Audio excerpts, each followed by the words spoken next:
গাজায় ইসরায়েলি আগ্রাসনে গত ২৪ ঘন্টায় আরও ৬৪ ফিলিস্তিনি নিহত হয়েছে।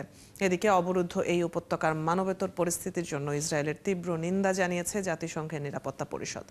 অবিলম্বে সেখানে ত্রাণ প্রবেশের সুযোগ দেওয়ার দাবি জানিয়েছে সংস্থাটি। লেবানন জুড়ে ইসরায়েলি হামলায় অন্তত ৪৪ জন নিহত হয়েছেন।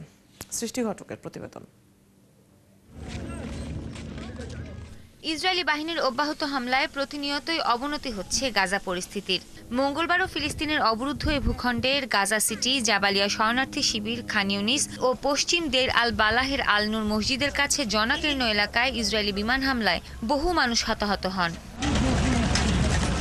এরই মধ্যে গাজায় মানবিক পরিস্থিতির চরম অবনতি হয়েছে।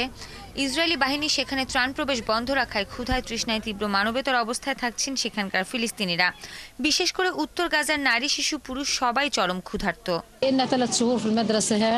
আমরা এক টুকরো রুটি খেয়ে দিনরাত পার করে দিচ্ছি, কিন্তু বাচ্চারা কি না খেয়ে থাকতে পারে?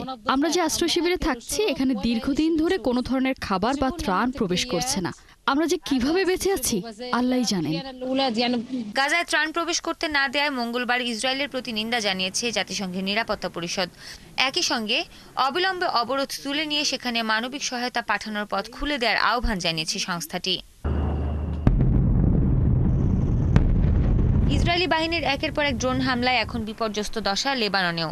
গাজা উপত্যকায় ১ বছরের বেশি সময় ধরে তাণ্ডব চালিয়ে আসার পর এখন একযোগে লেবাননেও প্রতিনিয়তই হামলা চালাচ্ছে ইসরায়েল। মঙ্গলবারও দেশটির রাজধানী বৈরুত, পার্বত্য অঞ্চলীয় বালুচ মায়ে গ্রাম ও উত্তরাঞ্চলীয় শহর নাহারিয়ায় হামলা হয়েছে। এ সময় লেবাননের অনেক বেসামরিক নাগরিক হতাহত হন।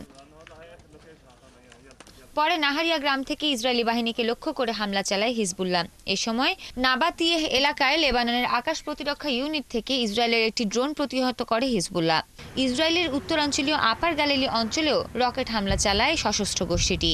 হিজবুল্লাহ দাবি করেছে কফারব্লাম বসতিতে এ হামলা চালানো হয়েছে। সৃষ্টি ঘটক, ৭১।